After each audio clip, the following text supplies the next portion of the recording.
Hello everyone, welcome to Shikshan Trikshan. This is Deepa Yadav. आज के video में हम उत्तर वैदिक काल को पढ़ेंगे। ये वीडियो का पार्ट 2 है। इससे पहले पार्ट 1 में मैंने पूर्व वैदिक काल को कवर कर लिया था। वैदिक सभ्यता को अच्छे से समझने के लिए वीडियो का पार्ट 1 भी जरूर देखें। लिंक मैंने डिस्क्रिप्शन बॉक्स में डाल दिया है। वीडियो शुरू करने से पहले मेरी आप सबसे रिक्वेस्ट है कि अगर आपने अभी तक मेरे चैनल को सब्सक्राइब नहीं किया है तो इसे सब्सक्राइब जरूर करें और उत्तर वैदिक काल को अच्छे से समझने के लिए वीडियो को एंड तक जरूर देखें। Let's begin. ऋग्वैदिक काल के बाद की वैदिक सभ्यता को उत्तर वैदिक सभ्यता के नाम से जाना जाता है। भारतीय इतिहास में उस काल को जिसमें सामवेद, यजुर्वेद और अथर्ववेद तथा ब्राह्मण ग्रंथों, आरण्यकों और उपनिषदों की रचना हुई को उत्तर वैदिक काल कहा जाता है। इसका समय लगभग 1000 ईसा पूर्व से 600 ईसा पूर्व तक माना जाता है। इस युग की सभ्यता का केंद्र पंजाब से बढ़कर कुरुक्षेत्र, दिल्ली और गंगा यमुना दोआब का उत्तरी भाग में आ गया था। उत्तर वैदिक काल के अंतिम दौर में 600 ईसा पूर्व के आसपास आर्य लोग कौशल, विधेय और अंग राज्य से परिचित थे। इस संस्कृति का मुख्य केंद्र मध्य देश था। जैसे कि आप स्क्रीन पे मैप देख सकते हैं, जो लेफ्ट हैंड साइड पे ब्राउन कलर से हाईलाइटेड एरिया है वो एरिया है जहां पर आर्य पूर्व वैदिक काल में आकर बसे थे, और जो एरिया ग्रीन कलर से हाईलाइटेड एरिया है ये वो एरिया है जहां पे उत्तर वैदिक काल में आर्य बस गए थे। इस दूसरे मैप में आप और अच्छे से देख सकते हैं, जो लेफ्ट हैंड साइड का एरिया है जिसे सप्त सिंधु लिखा गया है, वहां पर आर्य पूर्व वैदिक काल में आकर बसे थे, और जो एरिया ग्रीन कलर से हाईलाइटेड है वहां पर इन्होंने उत्तर वैदिक काल में एक्सपैंड किया था और वो इस एरिया में बस गए थे। पुरु और भरत मिलकर कुरु और तुर्वश और त्रिवी मिलकर पांचाल कहलाए। मगध और अंग आर्य क्षेत्र के बाहर थे। उत्तर वैदिक कालीन ग्रंथों में त्रिकुद नामक एक पर्वत श्रृंखला का उल्लेख मिलता है। तैत्तरीय अरण्यक से क्रोच और मैनाक पर्वतों का उल्लेख मिलता है। कौशिक की उपनिषद में दक्षिण के एक पर्वत का उल्लेख मिलता है। शतपथ ब्राह्मण में उत्तर वैदिक कालीन रेवा यानी नर्मदा और सदानीरा यानी गंधक नदियों का उल्लेख मिलता है। सदानीरा का अर्थ यहाँ पे है जो नदियाँ हमेशा बहती रहती हैं। अथर्ववेद में मगध के लोगों को व्रात्य कहा गया है। उत्तर वैदिक काल में आर्य लोहे के प्रयोग के बारे में जान चुके थे। लोहा तांबे और कांसे से मजबूत धातु है। लोहे के प्रयोग से अब आसानी से जंगलों की सफाई कर उन्हें खेती के लिए प्रयोग में लाया जा सकता था। लोहे की खोज से आर्यों के राजनीतिक, सामाजिक, आर्थिक और धार्मिक जीवन में कई परिवर्तन आए, जिन्हें अब हम पढ़ेंगे। सबसे पहले देखते हैं उत्तर वैदिक काल की राजनीतिक व्यवस्था को। जैसे कि हमने पूर्व वैदिक काल में पढ़ा था कि समाज की सबसे छोटी इकाई परिवार थी। कई परिवार मिलकर ग्राम बनता था, कई ग्राम मिलकर विश्व बनता था और कई विश्व मिलकर जन बन जाता था। उत्तर वैदिक काल में जन का आकार बड़ा हो गया और उसे जनपद कहा जाने लगा। जैसे भरत और पुरु जन मिलकर कुरु जनपद बने। उत्तर वैदिक काल के राज्यों में राजतंत्रीय शासन व्यवस्था काफी लोकप्रिय थी। हालांकि कहीं कहीं गणराज्यों का विवरण भी मिलता है। उत्तर वैदिक काल में राज्यों का निर्माण भौगोलिक आधार पर होने लगा था। इस समय में राज्यों और राजवंशों में परिवर्तन भी देखने को मिलता है। जैसे ऋग्वैदिक काल में भरत, पुरु आदि वंशों का स्थान कौशल, काशी, पांचाल, सुरसेन ने ले लिया था। राज्यों के राजनीतिक संगठन में कोई विशेष परिवर्तन नहीं हुआ था। उत्तर वैदिक काल में बड़े राज्यों के निर्माण के कारण राजा की प्रतिष्ठा, संपत्ति और सत्ता शक्ति में भी विकास हुआ। अब जनता द्वारा राजा को चुनने की प्रथा समाप्त हो गई तथा वंशानुगत राजाओं की प्रथा का प्रचलन शुरू हो गया। अब राजा को कोई दंड नहीं दिया जा सकता था। राजा अनेक प्रकार की उपाधियां धारण करने लगे, जैसे सम्राट, भोज, विराट आदि। राज्य के सारे अधिकार राजा के पास थे। वह स्वयं कानून बनाता था, उन्हें लागू करता था तथा कानूनों का उल्लंघन करने वाले को दंड देता था। सेना का सर्वोच्च सेनापति था। वैदिक साहित्य में अत्याचारी, क्रूर और निरंकुश राजा की बड़ी निंदा की गई है। इसलिए राजा को अपने कर्तव्यों की ओर पूरा ध्यान देना पड़ता था। ऐतरेय ब्राह्मण में राज्य की उत्पत्ति या राजा की दैवी उत्पत्ति संबंधी विवरण मिलता है। उत्तर वैदिक काल में बड़े बड़े राज्यों की स्थापना के कारण प्रशासन संबंधी कार्य भी बढ़ गए, इसलिए राज्य के प्रमुख अधिकारियों में भी वृद्धि हुई। यजुर्वेद में राज्य उच्च पदाधिकारियों को रत्नी कहा जाता था। ये राज परिषद के सदस्य थे। रत्नियों की सूची में राजा के संबंधी मंत्री, विभागाध्यक्ष और दरबारी गण आते हैं। विभागाध्यक्षों में सेनानी यानी सेनापति, सूत यानी रथ सेना का नायक, ग्रामणी यानी गांव का मुखिया, संगृहीता यानी कोषाध्यक्ष तथा भागधुग यानी अर्थ मंत्री अर्थात करों को वसूलने वाला आदि के नाम मिलते हैं। स्थपति तथा शतपति नामक दो प्रांतीय पदाधिकारियों के नाम मिलते हैं। स्थपति सीमांत प्रदेश का प्रशासक अथवा न्यायाधिकारी तथा शतपति 100 ग्रामों के समूह का अधिकारी था। ये सभी अधिकारी राजा के प्रति उत्तरदायी होते थे। अधिकारियों के वेतन के बारे में निश्चित जानकारी नहीं मिलती है। उत्तर वैदिक काल में संस्थाओं का महत्व कम हो गया था। इसका मुख्य कारण राजा के अधिकारों में वृद्धि थी। हालांकि इनका अस्तित्व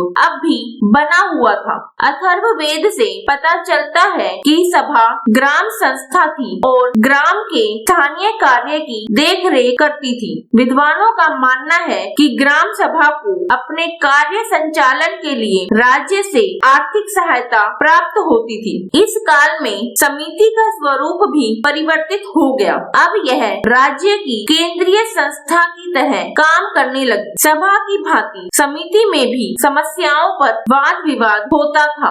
उपनिषद काल में समिति की बैठकें राजा की अध्यक्षता में होती थी, परंतु इस काल के बाद समिति का महत्व जाता रहा। सभा को अथर्ववेद में नरिष्ठा कहा गया है। इस काल में विदत का उल्लेख नहीं मिलता है। उत्तर वैदिक काल में भी राजा कोई स्थायी सेना नहीं रखता था। सेना पूरी तरह स्थायी तो नहीं थी, लेकिन सेना की संख्या काफी बढ़ गई थी, क्योंकि अब युद्धों की संख्या भी बढ़ गई थी। लोहे के प्रयोग के कारण सेना के अस्त्र शस्त्र भी बढ़ गए थे। उत्तर वैदिक काल में युद्ध विधि और अस्त्र शस्त्रों में कोई अंतर नहीं आया। अस्त्र शस्त्रों में अंतर सिर्फ यह था कि अब इन्हें बनाने के लिए लोहे का प्रयोग किया जाने लगा था, परंतु अब आर्यों के आपसी युद्ध बढ़ गए थे।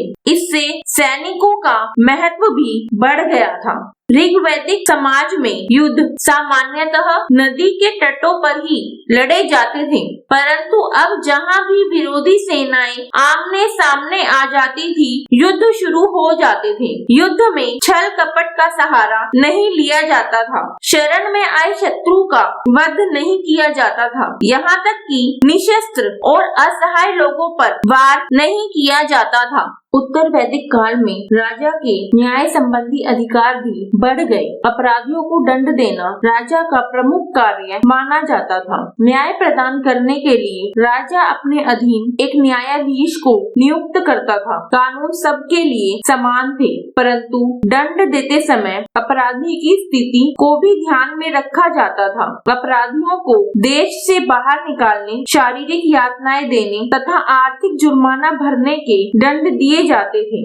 पिता को अपने पुत्रों में संपत्ति का विभाजन करने का अधिकार था, परंतु स्त्रियों को संपत्ति पर किसी प्रकार का अधिकार नहीं था। अब बात करते हैं टैक्स सिस्टम की। जैसे कि ऋग्वेद के अंदर बलि जो था वो एक स्वेच्छाकारी कर था, मतलब प्रजा अपनी इच्छा से राजा को कर देती थी, लेकिन उत्तर वैदिक काल में यह एक नियमित कर हो गया था, यानी फिक्स्ड था। अथर्ववेद के अनुसार राजा को आय का 16वां भाग मिलता था, और क्योंकि इस काल में मुद्रा प्रणाली का अभी विकास नहीं हुआ था, इसलिए बलि, शुल्क और भाग ये जो कर दिए जाते थे राजा को, वे वस्तुओं के रूप में ही दिए जाते होंगे।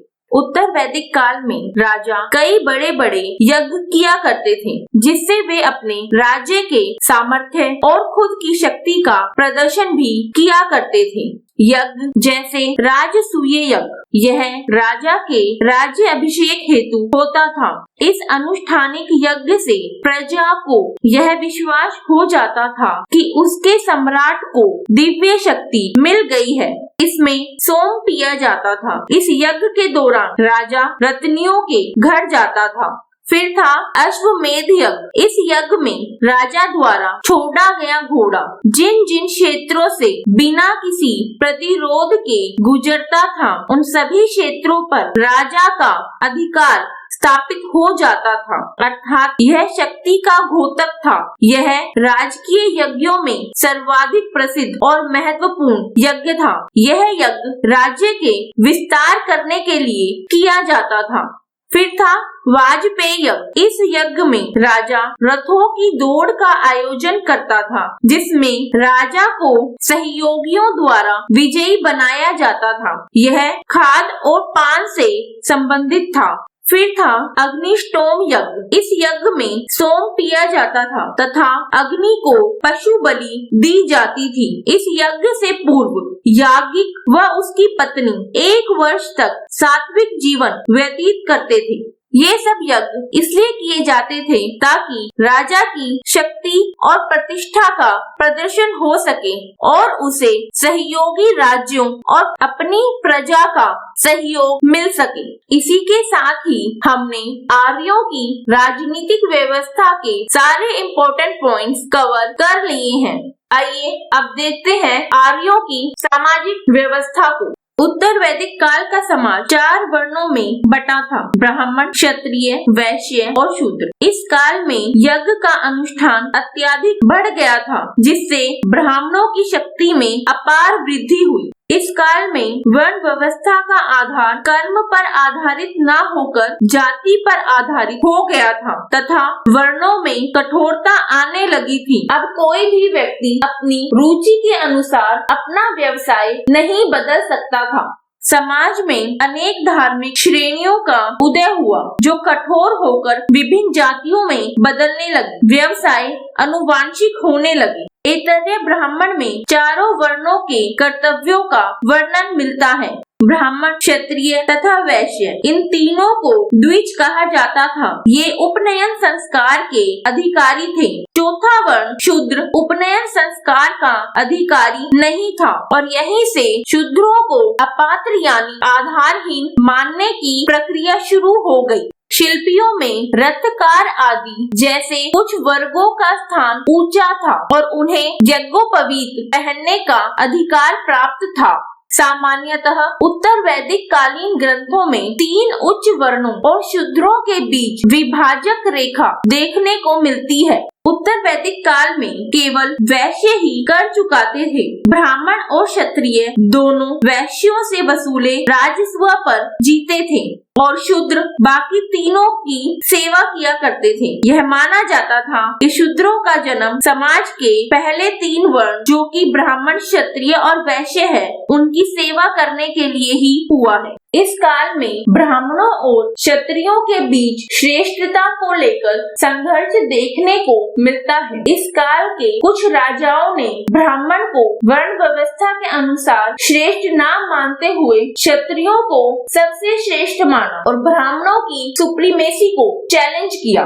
उपनिषद काल में अनेक राजा ऐसे हुए जो ब्रह्म ज्ञान तथा अध्यात्म चिंतन से जुड़े थे, जिनमें प्रमुख थे विदेह के जनक, केकई के अश्वपति, काशी के अजातशत्रु और पांचाल के प्रवाहरण जाबाली। जनक और विश्वामित्र ने ऋषि का दर्जा प्राप्त कर लिया था। कुछ क्षत्रिय राजाओं का यह मानना था कि ब्राह्मण सिर्फ उनके फॉलोवर हैं। उत्तर वैदिक काल में अगर परिवार की बात करें तो उत्तर वैदिक काल में भी संयुक्त परिवार का प्रचलन जारी था। पिता परिवार का मुखिया होता था। परिवार के सभी सदस्यों का पालन पोषण का कर्तव्य उसी का होता था। परिवार की संयुक्त संपत्ति पर पुत्रों का समान अधिकार माना जाता था। पिता के जीवन काल में ही संपत्ति बंटवारे के संकेत वैदिक साहित्य में मिलते हैं। उत्तर वैदिक काल में गोत्र प्रथा स्थापित हुई और उसके बाद सेम गोत्र में विवाह न करने की प्रथा चल पड़ी। उत्तर वैदिक समाज में अगर विवाह की बात करें तो विवाह को एक पवित्र बंधन समझा जाता था। वैसे भी कुछ धार्मिक अनुष्ठान केवल विवाह के बाद ही पूर्ण होते थे। विवाह युवा अवस्था में होते थे। एक ही वर्ण में विवाह होना अच्छा समझा जाता था, किंतु उस समय अंतर जातीय विवाह भी होते थे, किंतु इससे पैदा संतानों को निम्न समझा जाता था। इस काल में दो प्रकार की विवाह प्रथा बहुत प्रसिद्ध थी। वो थी अनुलोम विवाह और प्रतिलोम विवाह। अनुलोम विवाह वह होता था जिसमें पुरुष उच्च वर्ण का होता था किंतु कन्या निम्न वर्ण की होती थी। दूसरा होता था प्रतिलोम विवाह। उसमें पुरुष निम्न वर्ण का होता था और कन्या उच्च वर्ण की होती थी और उनसे उत्पन्न संतान को निम्न जाति का माना जाता था। अब देखते हैं उत्तर वैदिक काल में स्त्रियों की क्या दशा थी। उत्तर वैदिक काल में नारी की दशा में पहले से गिरावट आ गई थी। अब उन्हें उपनयन संस्कार से वंचित कर दिया गया था, यानी शिक्षा का अधिकार अब महिलाओं के पास नहीं था। किंतु फिर भी इस काल में कुछ विदुषी कन्याओं का उल्लेख शतपथ ब्राह्मण में मिलता है, जैसे कि गार्गी, गंधर्व, ग्रहिता, मैत्रेयी आदि। ऐतरेय ब्राह्मण में पुत्री को कृपण कहा गया है, यानी पुत्री को समस्त दुखों का कारण कहा गया है, और मैत्रेय संहिता में कहा गया है जुआ, शराब और स्त्री तीन सबसे बड़ी बुराइयां हैं। ऐसे शब्दों का प्रयोग उत्तर वैदिक काल के ग्रंथों में देखने को मिलता है, जिससे यह बात स्पष्ट होती है कि स्त्रियों की स्थिति समाज में गिर गई थी। उत्तर वैदिक काल में स्त्रियों को पैतृक संपत्ति से अधिकार छीन गया था। इस काल में स्त्रियों का सभा में प्रवेश भी वर्जित हो गया था।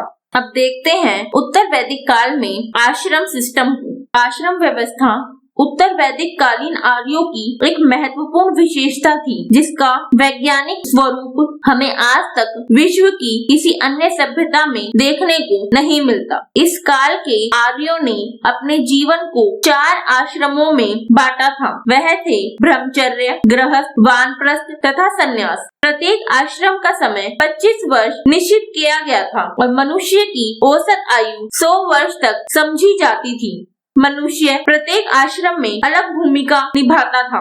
उत्तर वैदिक ग्रंथों में केवल 3 आश्रमों ब्रह्मचर्य, गृहस्थ तथा वानप्रस्थ की जानकारी मिलती है। चौथे आश्रम संन्यास की अभी स्पष्ट स्थापना नहीं हुई थी। तीनों आश्रमों का सर्वप्रथम वर्णन हमें छांदोग्य उपनिषद में तथा चारों आश्रमों का वर्णन जबालोपनिषद में मिलता है। पहला आश्रम था ब्रह्मचर्य। इसमें मनुष्य 25 वर्ष की आयु तक रहता था, यानी इस समय वह अपने जीवन में ब्रह्मचर्य का पालन करता था और शिक्षा को ग्रहण करता था। उसके बाद वह अपने दूसरे आश्रम में प्रवेश करता था, जो था गृहस्थ आश्रम, और अब वह विवाह करता था और अपने गृहस्थ जीवन की सभी जिम्मेदारियों का निर्वाह करता था। उसके बाद यानी 50 साल की आयु के बाद वह प्रवेश करता था वानप्रस्थ आश्रम में। अब वह अपनी गृहस्थी को छोड़कर वन में जाकर रहता था। वहां जाकर वह शिष्यों को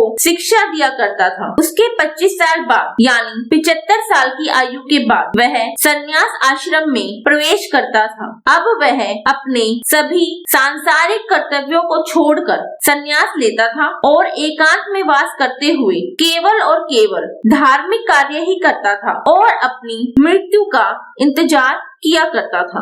उत्तर वैदिक ग्रंथों में केवल 3 आश्रमों ब्रह्मचर्य, गृहस्थ तथा वानप्रस्थ की जानकारी मिलती है। चौथे आश्रम संन्यास की अभी स्पष्ट स्थापना नहीं हुई थी। तीनों आश्रमों का सर्वप्रथम वर्णन हमें छांदोग्य उपनिषद में तथा चारों आश्रमों का सर्वप्रथम वर्णन हमें जबालोपनिषद में मिलता है। अब देखते हैं उत्तर वैदिक काल में शिक्षा का महत्व। उत्तर वैदिक समाज में शिक्षा की उचित व्यवस्था थी। विद्यार्थी जीवन के निश्चित नियम बना दिए गए थे। उपनयन संस्कार द्वारा बालक विद्यार्थी जीवन में प्रवेश करता था। उसे गुरु को सौंप दिया जाता था। गुरु के घर अथवा गुरुकुल में उसका मुख्य कार्य अध्ययन के साथ साथ गुरु सेवा करना होता था। उस समय सार्वजनिक विद्यालयों की प्रथा नहीं थी, किंतु विद्यार्थियों को अपने गुरु के घर अथवा गुरुकुल में पूर्ण नैतिक और बौद्धिक शिक्षा मिलती थी।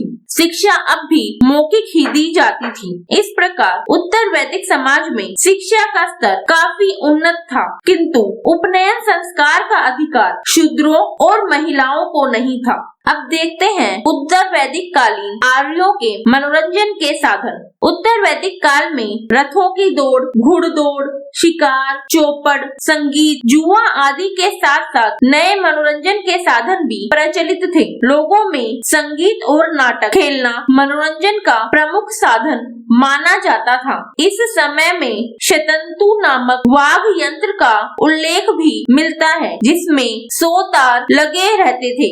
अब देखते हैं आर्यों के भोजन और वस्त्र के बारे में। उत्तर वैदिक आर्यों के भोजन में कोई विशेष अंतर नहीं आया था। आर्य दोनों तरह यानी शाकाहारी और मांसाहारी भोजन किया करते थे, किंतु अब भोजन में काफी विविधता आ गई थी। दूध से अनेक प्रकार की मिठाई बनाई जाती थी। सोमरस के स्थान पर पूर्तिका, अर्जुनानी आदि अनेक पेय पदार्थों का प्रयोग किया जाता था। आर्य लोग सूती और ऊनी कपड़े पहना करते थे। इसी के साथ ही हमने आर्यों के सामाजिक जीवन से जुड़े सारे इम्पोर्टेंट पॉइंट्स को कवर कर लिया है। अब देखते हैं आर्यों के आर्थिक जीवन को। कृषि इस काल में आर्यों का मुख्य व्यवसाय था। शतपथ ब्राह्मण में कृषि की चारों क्रियाएं जुताई, बुआई, कटाई तथा मंडाई का उल्लेख हुआ है। लोहे की खोज के कारण अब जंगलों को आसानी से साफ कर कृषि के लिए प्रयोग किया जा सकता था। कृषि के लिए भूमि बढ़ने पर उपज भी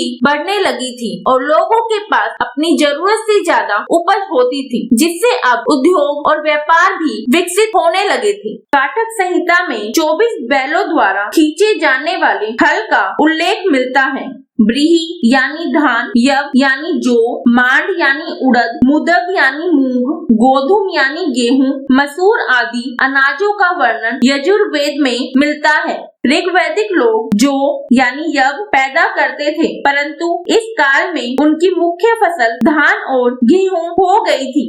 तैत्तरीय उपनिषद में अन्न को ब्रह्म तथा यजुर्वेद में हल को सीर कहा गया है। अथर्ववेद के विवरण के अनुसार सर्वप्रथम पृथ्व्यान्य ने हल और कृषि को जन्म दिया। उत्तर वैदिक काल में भूमि पर व्यक्तिगत अधिकार की भावना भी धीरे धीरे मजबूत होती जा रही थी। उत्तर वैदिक काल में आर्यों का दूसरा मुख्य व्यवसाय पशुपालन था। कृषि के बाद पशुपालन आजीविका का दूसरा मुख्य साधन था। साधारण लोगों के अलावा उच्च वर्ग के लोग और शासक वर्ग भी पशुधन की कामना करते थे। पालतू पशुओं में गाय का महत्व अधिक था। माल ढोने के लिए बैलों तथा घोड़ों के अलावा गधों तथा ऊंटों का पालन भी किया जाता था। अथर्ववेद में ऊंट गाड़ी का उल्लेख मिलता है। अन्य पालतू पशुओं में भैंस, भेड़, बकरी, हाथी, कुत्ता आदि मुख्य थे। वैदिक ऋचाओं से पता चलता है कि लोग देवताओं से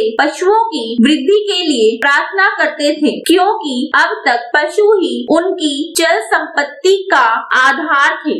अब देखते हैं उत्तर वैदिक काल में मृद भांडों के बारे में। उत्तर वैदिक काल के लोग 4 प्रकार के बर्तनों यानी मृद भांडों से परिचित थे। काले व लाल भांड, काले रंग के भांड, चित्रित धूसर मृद भांड तथा लाल भांड। उत्तर वैदिक काल के लोगों में लाल मृद भांड सबसे अधिक प्रचलित था, जबकि चित्रित धूसर मृद भांड इस युग की विशेषता थी। वैदिक काल के लोगों ने जिन धातुओं का प्रयोग किया उनमें तांबा पहला रहा होगा। तांबे की वस्तुएं चित्रित धूसर मृद भांड स्थलों में पाई गई हैं। अब देखते हैं उत्तर वैदिक काल में उद्योग के बारे में। कृषि के अतिरिक्त विभिन्न प्रकार के शिल्पों का उदय भी उत्तर वैदिक कालीन अर्थव्यवस्था की अन्य विशेषता थी। इन विभिन्न व्यवसायों के अनेक विवरण हमें पुरुष मेध सूक्त के विवेचन में मिलते हैं, जिनमें धातु शोधक, रथकार, बढ़ई, चर्मकार, स्वर्णकार, कुम्हार, व्यापारी आदि उल्लेखनीय है। ब्राह्मण ग्रंथों में श्रेष्ठी का भी उल्लेख मिलता है। श्रेष्ठिन श्रेणी का प्रधान व्यापारी होता था। शतपथ ब्राह्मण में महाजनी प्रथा का पहली बार जिक्र हुआ है तथा सूदखोर को कुसीदिन कहा गया है। वाजसनेयी संहिता तथा तैत्तरीय ब्राह्मण में भी इस समय के विभिन्न व्यवसायों की एक लंबी सूची मिलती है। स्वर्ण तथा लोहे के अतिरिक्त इस युग में आर्य टिन, तांबा, चांदी, सीसा आदि धातुओं से परिचित हो चुके थे। अब देखते हैं उत्तर वैदिक काल के व्यापार और वाणिज्य को। इस काल में व्यापार और वाणिज्य काफी उन्नत स्थिति में था। व्यापारी लोग समुद्री तथा स्थल मार्ग दोनों से ही व्यापार करते थे। जहाँ पूर्व वैदिक काल में केवल आंतरिक व्यापार हो रहा था, वहीं उत्तर वैदिक काल में कुछ मात्रा में विदेशी व्यापार के भी प्रमाण मिलते हैं। उत्तर वैदिक काल में मुद्रा का प्रचलन हो चुका था, परंतु सामान्य लेन देन में व्यापार वस्तु विनिमय द्वारा ही किया जाता था।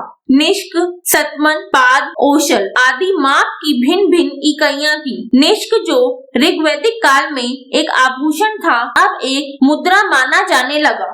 बाट की मूलभूत इकाई संभवतः कृषण था।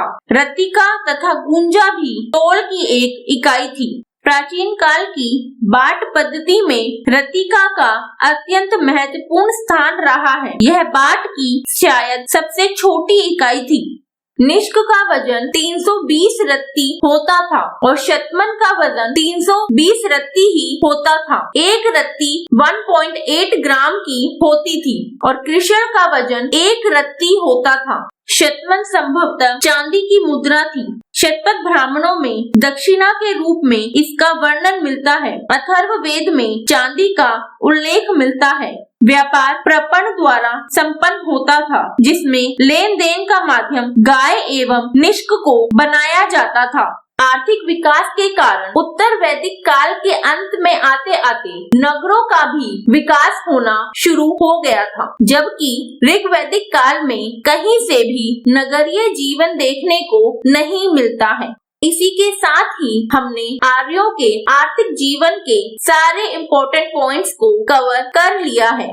अब देखते हैं उनके धार्मिक जीवन को। उत्तर वैदिक काल में उत्तरी दोआब ब्राह्मणों के प्रभाव में आर्य संस्कृति का केंद्र स्थल बन गया। यज्ञ इस संस्कृति का मूल था और यज्ञ के साथ साथ अनेकानेक अनुष्ठान और मंत्र विधियां प्रचलित हुई। ऋग्वैदिक काल के दो प्रमुख देवता इंद्र और अग्नि अब पहले जैसे महत्व नहीं रखते थे। उनके स्थान पर उत्तर वैदिक काल में प्रजापति, जो देवकुल में सृष्टि के निर्माता थे, को सर्वोच्च स्थान प्राप्त हो गया। पशुओं के देवता रुद्र इस काल में एक महत्वपूर्ण देवता बन गए। उत्तर वैदिक काल में इनकी पूजा शिव के रूप में होने लगी। विष्णु को सर्व संरक्षण के रूप में पूजा जाता था। पूषण शूद्रों के देवता के रूप में प्रचलित थे। ऋग्वैदिक काल में वह पशुओं के देवता थे। इस काल में देवताओं के प्रतीक के रूप में कुछ वस्तुओं की भी पूजा प्रचलित हुई, अर्थात कुछ प्रतीक चिन्हों को भी पूजा जाने लगा। उत्तर वैदिक काल में मूर्तिक पूजा के आरंभ होने का कुछ आभास मिलने लगता है। उत्तर वैदिक काल में ही बहुदेववाद, वासुदेव संप्रदाय और षट दर्शनों सांख्य, योग, न्याय, वैशेषिक, पूर्व मीमांसा व उत्तर मीमांसा का बीजारोपण हुआ।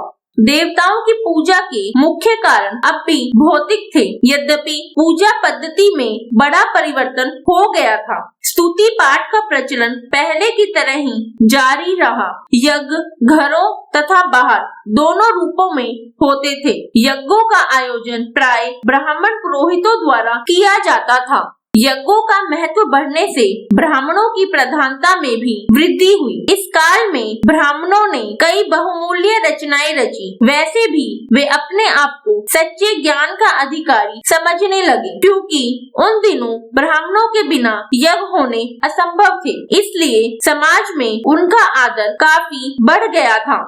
गृहस्थ आर्यों को पंच महायज्ञों का अनुष्ठान करना पड़ता था, जो है ऋषि यज्ञ या ब्रह्म यज्ञ, जो पठन पाठन या प्राचीन ऋषि के प्रति कृतज्ञता के लिए किया जाता था। देव यज्ञ, यह हवन द्वारा देवताओं की पूजा अर्चना के लिए किया जाता था। पितृयज्ञ, यह पितरों का तर्पण जल और भोजन के लिए किया जाता था। नृयज्ञ या मनुष्य यज्ञ अतिथि सत्कार द्वारा किया जाता था। भूत यज्ञ या बलि, समस्त जीवों के प्रति कृतज्ञता ज्ञापन के तौर पर चींटियों, पक्षियों, श्वानों आदि को भोजन दिया जाता था। इस तरह से गृहस्थ आर्य इन पंच महायज्ञों का अनुष्ठान किया करते थे। उत्तर वैदिक काल में 3 ऋणों की कल्पना का भी विकास हुआ। इस संसार में प्रत्येक मनुष्य देवता, ऋषियों, माता पिता आदि से कुछ न कुछ साधन, ज्ञान एवं शक्ति प्राप्त करता आया है और उसी आधार पर वह अपने जीवन को सुखी बनाता है। अतः प्रत्येक मनुष्य का यह दैनिक कर्तव्य है कि वह इन ऋणों से मुक्त होने का प्रयास करे। ये ऋण है देव ऋण, ऋषि ऋण और पितृ ऋण। पुनर्जन्म का सिद्धांत, जिससे आर्य लोग पहले भी परिचित थे, अब पूर्ण रूप से प्रचलित हो गया था। इसके अनुसार यह माना गया है कि मनुष्य मृत्यु के बाद किसी न किसी रूप में फिर से जन्म लेता है और जन्म तथा मरण के इस चक्र से आत्मा को छुटकारा दिलाना मनुष्य जीवन का सर्वोच्च लक्ष्य है। कर्म सिद्धांत के अनुसार यह विश्वास किया जाने लगा था कि मनुष्य के कर्मों के अनुसार ही उसका अगला जीवन निर्धारित होता है। जो मनुष्य बुरे कर्म करता है उसे बार बार जन्म लेना पड़ता है।